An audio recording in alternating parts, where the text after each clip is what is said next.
Summer వచ్చిందంటే చాలు ఎటు నుంచి ఏ అగ్ని ప్రమాదం ముంచుకొస్తుందోనని హడలిపోతున్నారు జనం. మరి అగ్ని ప్రమాదాల బారిన పడకుండా ఉండటానికి షాపింగ్ మాల్స్, ఫ్యాక్టరీలు, ఇతరత్ర భవన సముదాయం ఏం చేస్తున్నాయి? ఫైర్ సేఫ్టీ ప్రికాషన్స్ పాటిస్తున్నాయా? దీనిపై అగ్నిమాపక సిబ్బంది ఏమంటున్నారో ఇప్పుడు చూద్దాం.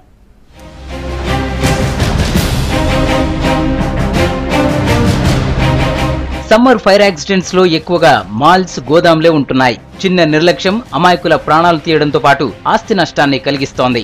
సమ్మర్ లో హైదరాబాద్ లో రోజుకి సగటున 7 అగ్ని ప్రమాదాలు జరుగుతాయని ఫైర్ సేఫ్టీ అధికారులు అంటున్నారు. కారణం ఫైర్ సేఫ్టీ పాటించకపోవడం, ప్రమాదం నుంచి రక్షించే పరికరాలను అందుబాటులో ఉంచుకోకపోవడం. ఒకవేళ ఫైర్ సేఫ్టీ పరికరాలున్నా వాటిని పట్టించుకోకపోవడంతో ప్రమాద సమయాల్లో అవి పని చేయడం లేదు.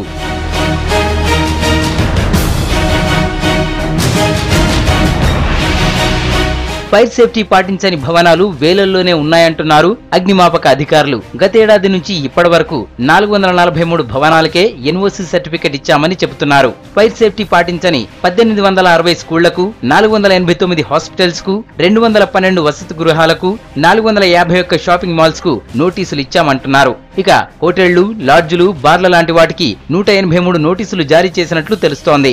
గతేడాది 2 ఫైర్ యాక్సిడెంట్లలో 14 మంది అగ్నికి ఆహుతి కాగా ఈ ఏడాది ఇప్పటికే అత్తాపూర్లో 6 చనిపోయారు.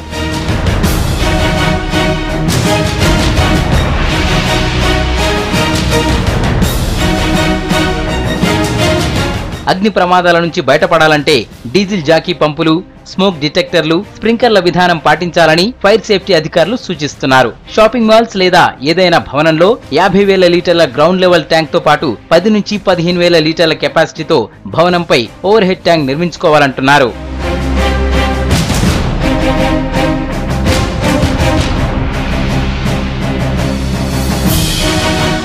ఎండాకాలం ప్రారంభం కావడంతో అగ్ని ప్రమాదాలపై స్పెషల్ డ్రైవ్ నిర్వహిస్తామంటున్నారు అగ్నిమాపక అధికారులు. ఫైర్ సేఫ్టీ రూల్స్ పాటించకపోతే కఠిన చర్యలు తప్పవని హెచ్చరిస్తున్నారు.